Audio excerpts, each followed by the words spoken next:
中共网络监控已从中国延伸到了海外，并渗透到全球各个网站。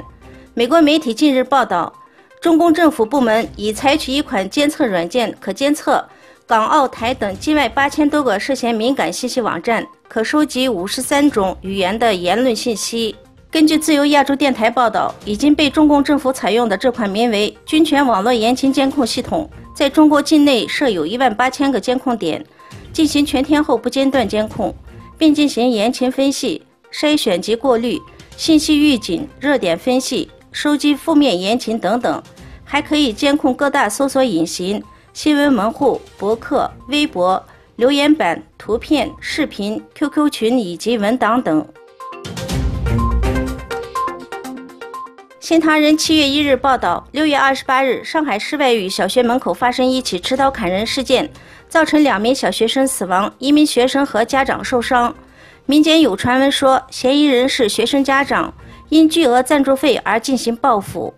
但官方表示，事件是由失业人员随机作案，并对媒体报道、民众悼念等进行严格管控。事件发生后，随着大批市民不断到案发现场进行悼念死者，摆上蜡烛、鲜花、点心、玩具。官方对悼念现场进行了清场，鲜花等物品被卡车拉走，大批保安人员在现场排成长队，严加戒备，可谓草木皆兵，如临大敌。根据上海警方发布的通报，有8人因为在网络上就砍人事件发表与当局说法不同的信息而被警方抓捕。大纪元7月2日报道，中共官方智库国家金融与发展实验室最新报告指出，中共经济金融体系内问题不断凸显，加上中美贸易战不断加码，新旧因素的结合，很可能导致金融市场神经高度紧绷，市场风险升高，而诱发金融恐慌。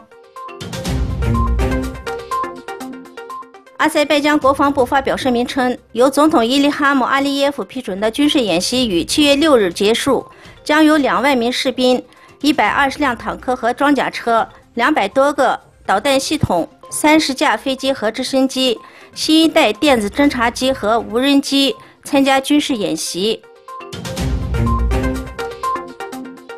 印度尼西亚巴厘岛的阿贡火山再次喷发，印度尼西亚地质局发表声明说，从火山喷发的灰烬和烟雾上升了2000米，熔岩蔓延到了4公里的区域，数百架往返与该岛的航班被停飞或延误。